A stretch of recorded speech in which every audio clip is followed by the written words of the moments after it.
Bayangkan, besok pagi semua media internasional menyiarkan satu berita yang sama.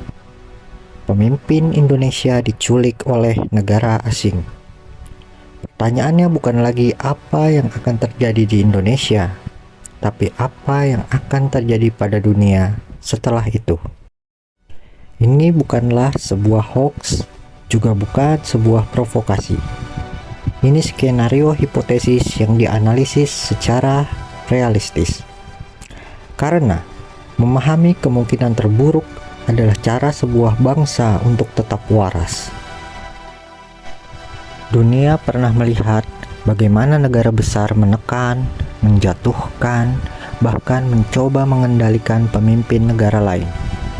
Belakangan ini, Venezuela adalah salah satu contoh yang masih hangat di telinga kita. Tapi pertanyaannya, bagaimana jika itu terjadi pada Indonesia? Apakah hasilnya sama? Jawabannya, tidak sama sekali. Karena Indonesia itu bukan negara kecil, dan juga bukan pion di papan catur global. Tapi bagaimana jika hal itu benar-benar terjadi? Mari kita masuk ke fase paling kritis, 72 jam pertama. Dalam hitungan jam, Indonesia akan masuk status darurat nasional tertinggi. TNI siaga penuh, seluruh unit strategis digerakkan. Bandara utama, pelabuhan, dan objek vital langsung dikunci. Pemerintah akan memastikan satu hal, negara tidak boleh kosong. Secara ekonomi, pasar akan terguncang, rupiah bisa jatuh, bursa bisa dihentikan sementara. Tapi secara sosial, satu hal justru akan naik secara drastis, yaitu nasionalisme. Dalam kondisi seperti ini, Indonesia tidak akan runtuh.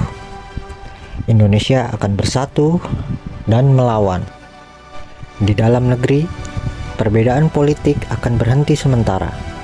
Oposisi dan koalisi semua berada pada satu sisi, yaitu mengutamakan kedaulatan negara.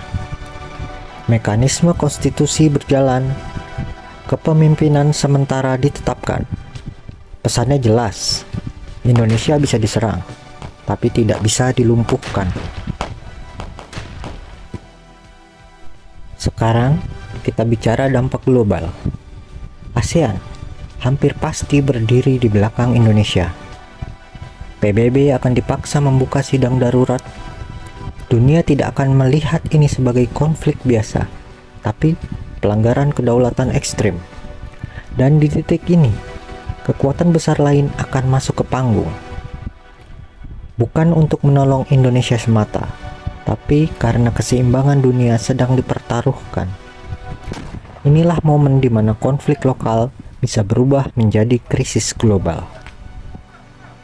Sekarang, mari kita bicara paling jujur. Apakah Amerika benar-benar akan melakukan hal seperti ini terhadap Indonesia? Kemungkinannya sangat kecil, hampir nol. Kenapa? Karena Indonesia bukan negara terisolasi.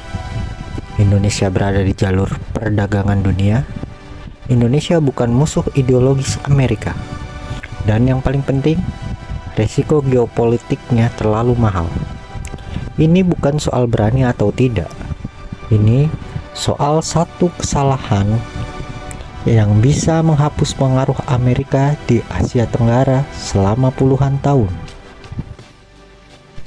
Jadi, jika kamu bertanya, apa yang akan terjadi jika pemimpin Indonesia diculik oleh negara asing? Jawabannya bukan kekacauan semata, tetapi pergeseran kekuatan dunia. Indonesia bukanlah target empuk. Indonesia adalah titik keseimbangan.